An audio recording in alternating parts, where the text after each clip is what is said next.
A gente pode dizer que a cidade é um espaço de provocação de sentidos permanente. A gente tem, por exemplo, na mesma área, a função do barulho do restaurante, do bar, do ônibus, do carro. Tudo isso, não é, em relação ao ruído, provoca uma combinação concomitante de vários ruídos, o que faz com que o sentido da escuta seja aguçado e às vezes até confundido. A mesma coisa acontece com o olfato, porque a gente pode estar passando em frente a uma portaria que tem uma flor, que tem um determinado cheiro, não é? Ao mesmo tempo passa um caminhão que deixa os gases do gás carbônico, ao mesmo tempo pode passar alguém vendendo alguma outra comida, um pastel, alguma coisa assim. E os olhares a mesma coisa, porque você percebe objetos que se apresentam ao olhar de modo fixo, parado, outros que estão em movimento, uns que têm luz, de modo que o fato do espaço da cidade ser ocupado ao mesmo tempo por movimentos concomitantes e não necessariamente combinados, não é? Um não consequente do outro, quer dizer, como se eles tivessem vida paralela, faz com que os sentidos sejam aguçados. E, de certo modo, a gente pode dizer que isso caracteriza a vida na cidade.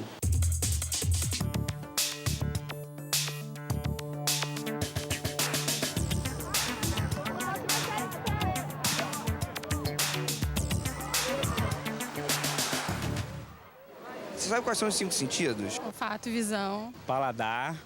Audição. E falta um. E o tato. Cara, quando você vive em uma grande cidade como essa, qual dos 5 sentidos é o mais importante para ser desenvolvido? Visão. O cheiro. Tato. Eu acho que paladar, que eu adoro comer, sou muito comilona. A onda batendo, não tem como. Eu tenho que ver o mar, né? Umas paisagens muito bonitas que a gente acaba não percebendo pelo convívio diário, cotidiano com as coisas. Tenho que ver a cidade, eu tenho que ver gente. Você olha pro olho da pessoa, registra onde você tá, registra o que aquele espaço tem, registra onde você tá pisando. As mulheres bonitas, né? Muitas vezes você vai pela aparência e não é nada daquilo que você está pensando. Vista do espaço sideral, a Terra é azul e silenciosa.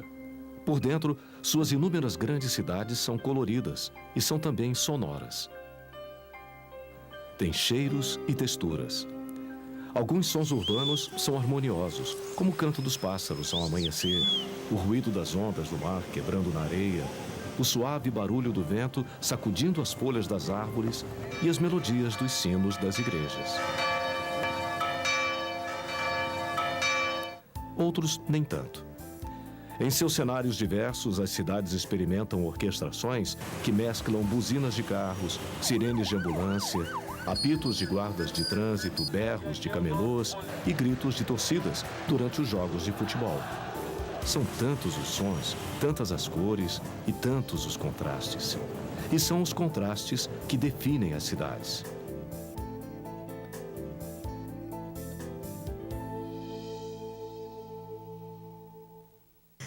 Qual o cheiro dessa cidade? Cara, o cheiro de cidade que eu mais gosto é chuva no asfalto molhado. Isso é muito bom. Sinceramente, não muito bom. Muita poluição, cheiro não muito agradável. A chuva no asfalto molhado lembra um pouco o cheiro de chuva na roça, né? Então, você está dentro da cidade, surpreende com um cheiro de roça, é uma coisa muito interessante. Um bom cheiro de churrasco, por incrível que pareça. Claro que às vezes a gente fecha o nariz, né? Fecha os olhos às vezes para não ver certo tipo de coisa, mas fora isso, beleza. Eu na praia eu gosto sempre de fazer uma brincadeira de abaixar o vidro e sentir maresia, cara. Isso é fundamental. Qual é o paladar dessa grande cidade que você vive? Um pouco meio amargo. Chopinho gelado, né? A carne de carneiro que é servida aqui. Prefiro um arroz com feijão e uma carnezinha. Tem um prato nosso típico que é a feijoada, né? Eu adoro feijão preto. Na interna não tem. Qual foi o primeiro som que você ouviu nessa grande cidade? Um barulho de carro. Para crescer, o trânsito está muito intenso, né? É estressante. Gente reclamando dentro da condução. Martelo na rua, esses caras fazendo obra aí. Eu acho que o que marca é a música, com certeza. Sempre, assim. Escutar música ao ar livre é uma coisa muito gostosa e sempre surpreendedora, assim. É carro, é buzina de carro, é ambulância, é rádio patrulha, é sirenes. É o que eu escuto. Só. Tato.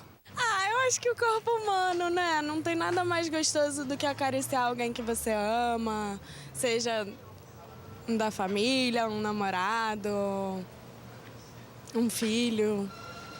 A minha namorada, a minha esposa. Não sei, eu jogava vôlei de praia, né? Então o que fica muito é a sensação da areia, né? Dos grãos da areia no corpo, no pé, é um pouco isso. Especificando no ônibus, que é o tato, assim. Que você tá sempre em contato com outras pessoas, não tem jeito. Então você vira e mexe, você encosta e tal. E aí geralmente você vai e pega o negócio do ônibus para se apoiar. E geralmente aquilo tem um contato diferente, assim. O que eu gostaria de pegar, eu não posso. O que você gostaria de pegar? Muito dinheiro, para ajudar as pessoas que precisam. Na grande cidade, na verdade, a dica é rebaixar um pouco os 5 sentidos, né? Eu gosto muito de estar parado em frente ao mar, recebendo aquele ventão no rosto, é muito bom, eu gosto muito. As cidades podem ser reconhecidas por suas cores, pelos sons e pelos cheiros. É possível também compará-las em função dessas características.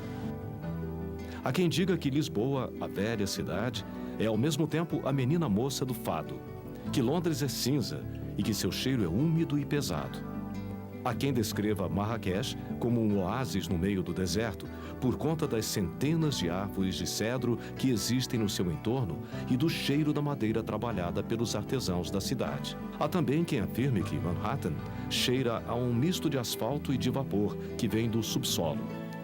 Para muitos, o Rio de Janeiro é cidade multicolorida, cheira a maresia e tem o samba como som predominante.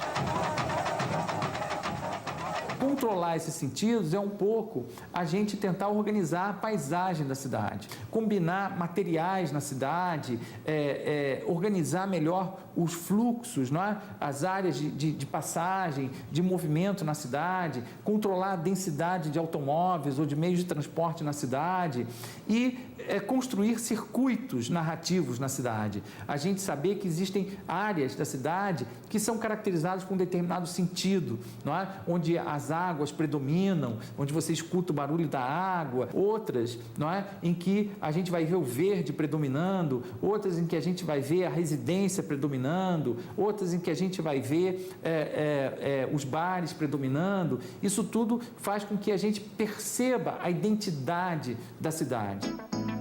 Sentindo cheiros como o da padaria, do café torrado e moído, do asfalto molhado pela chuva e tantos outros, percebendo cores como as do céu azul, da neve branca, dos outdoors, identificando texturas como as da areia da praia e ouvindo os sons da cidade, como as vozes de crianças brincando na praça, o ser urbano experimenta emoções. Deixa de ser apenas habitante da cidade e assume o papel de ser vivente, que age em função das sensações causadas por seus sentidos. O cheiro acre da maresia invade o ar e só então me dou conta de que é fácil viajar no tempo e voltar ao passado.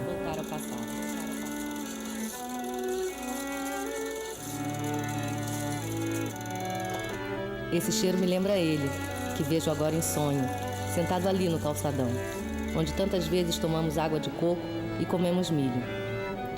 Fecho os olhos e consigo ouvir sua voz, ao som das ondas quebrando na areia.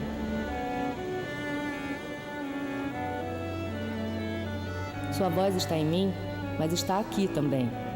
Sinto-a por trás da orelha e quase me iludo. O que é sentir? E onde, afinal, sentimos? Na ponta dos dedos, no coração, no cérebro?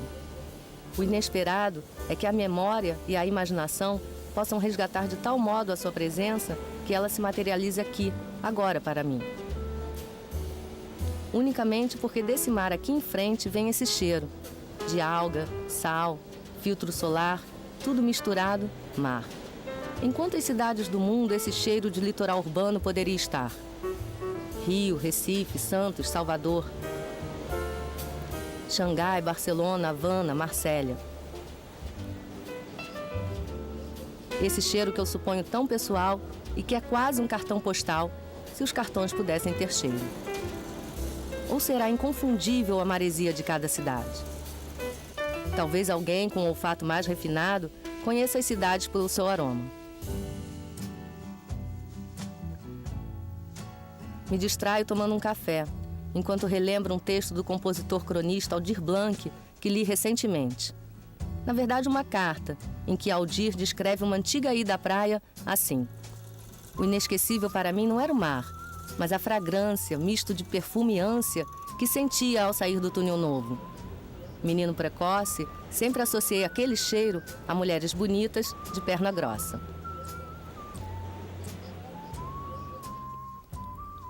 A memória é do Aldir, mas eu a entendo perfeitamente, e não apenas com o sentido do olhar que a leitura permite. E então, é o cheiro do café que me arrasta para outro tempo, quando o café não era coisa de criança, a não ser no leite e com pão e manteiga. Talvez, já naquele tempo, sem saber, o que eu cobiçava nos adultos era ter uma lembrança infinita de sons, cheiros e sabores que me permitissem viajar para qualquer época, revivendo o passado assim, quando eu bem desejasse.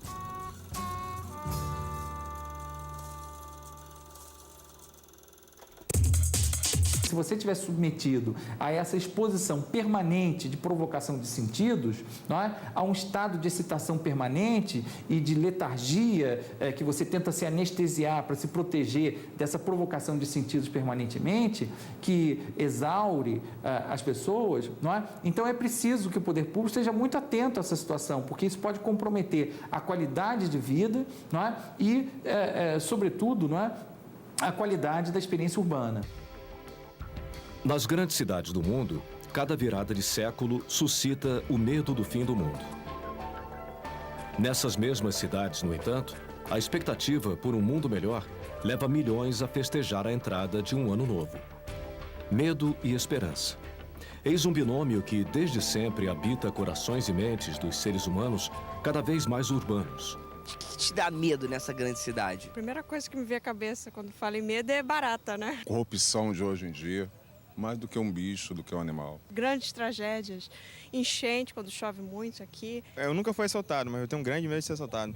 Nunca fui porque eu não dou mole também, não ando à noite. Evito os lugares também, tem que precaver. Acidente de carro, me preocupa muito quando eu tô no carro, sempre tem alguém fecha. Não sei, fracasso de forma geral. Desemprego, né, em modo geral, e deixar a família naquela situação precária em termos de condições. Tem medo de não ter dinheiro? Lógico, quem não tem? Mas eu tenho braço, pernas e saúde para correr atrás. Tem medo de alguma doença? Todas. Como não ter, não é? Doença é uma coisa muito chata, né? Muito limitadora. Doenças venéreas, né? Mas eu tenho um irmão que tem bronquite, volta e meia ele é atacado, ele tem ataque e tal, com poluição. Quando a cidade é muito desenvolvida, tem o estresse, que hoje em dia já é considerado como doença, né? A saúde, sim, afeta o psicológico. A gente vê muita gente estressada, nervosa por aí. Principalmente que hoje em dia é a dengue aí, né, que está aqui atacando aí. Mas eu creio que a gente vai sair dessa. A história das cidades foi construída sobre o fantasma do medo. Um exemplo são as cidades na Idade Média, na época, centros de novas ideias e técnicas. Foram erguidas entre muros para proteger os cidadãos de ataques externos, como animais ou inimigos de guerra. Era o medo do outro, do desconhecido. Mas havia outros medos, da pobreza e das epidemias. Medos que acompanham os seres urbanos até hoje.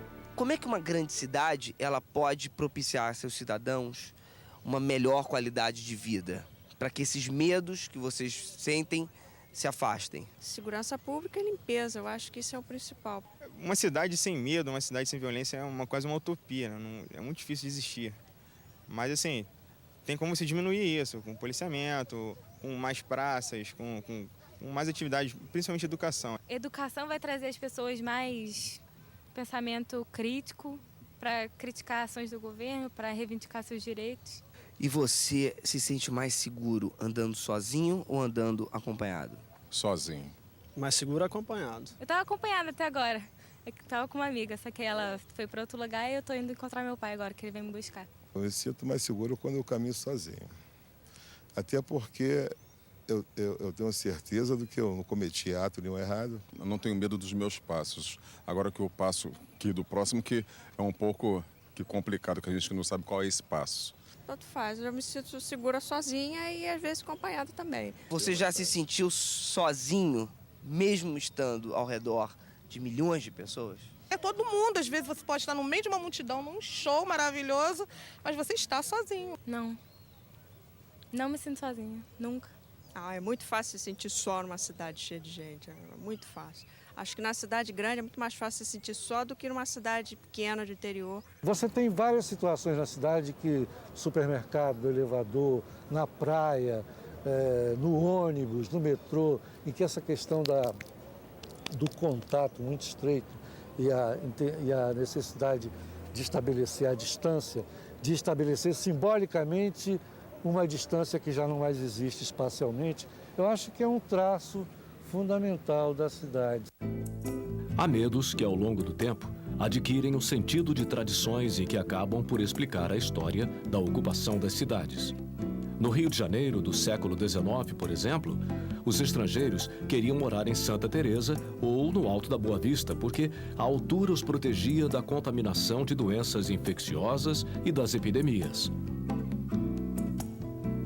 Há cidades em que locais históricos foram eliminados por se acreditar que abrir caminho para o ar marinho eliminaria doenças. O medo é inerente ao ser humano. Afinal, é o único animal consciente da sua finitude. Único também a ter desenvolvido culturas e crenças e a viajar pelos domínios da fantasia.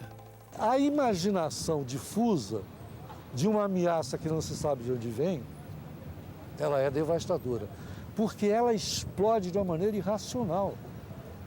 Quando essa ansiedade, esse medo não suporta mais, ele se manifesta sob formas extremamente terríveis. Se a gente parar para pensar, vai ficar com a impressão de que passamos a vida sentindo medo. Quando criança, temos medo do escuro, de ficar sozinho, de perder pai ou mãe. Então chega a adolescência e, com ela, o medo de ser rejeitado e de não ser aceito no grupo ronda nossa alma como um amigo indesejado que não larga do nosso pé. Daí a gente vira adulto e passa a ter medo do desemprego, de não se realizar na profissão ou no amor e de não cumprir, enfim, todas as expectativas que criamos para nós mesmos na juventude.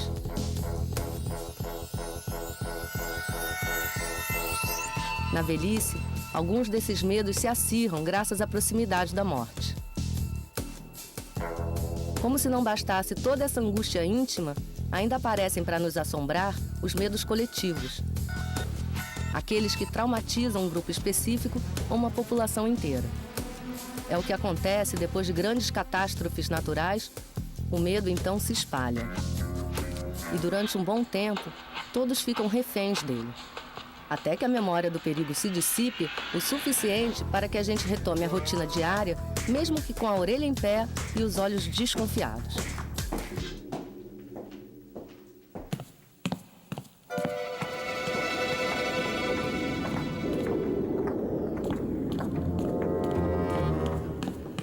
A neurose urbana, em grande parte, depende da capacidade dos fatos aterrorizantes permanecerem nas manchetes dos jornais.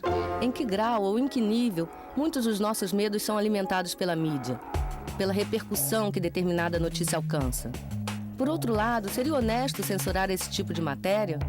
São perguntas que levantam outras. Como ficar imune ao medo provocado por estereótipos preconceituosos? Ou melhor, como impedir que o medo alimente o preconceito? Como distinguir o medo real do imaginário? São muitos os medos absolutamente urbanos e contemporâneos, mas nem todos envolvem a violência, a dor do corpo. Muitos vão direto na alma.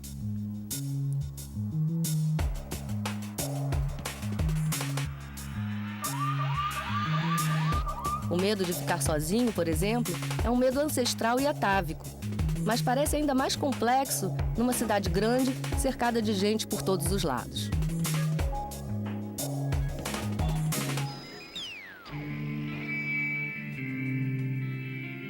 mais ou menos como canta Lenine. Medo de olhar no fundo, de passar em branco, de cruzar a linha. Medo de se achar sozinho, de perder a rédea, a pose e o prumo. Medo de pedir arrego, medo de vagar sem rumo. Medo que dá medo do medo que dá. Pensando bem, no fundo, só existe um medo, real ou metafórico, do qual todos os outros derivam: o medo de morrer, que é o outro nome da vontade de viver. Se o medo nos torna prudentes, a vontade de viver nos dá coragem. Manter o equilíbrio nesta corda bamba é a arte que precisamos dominar.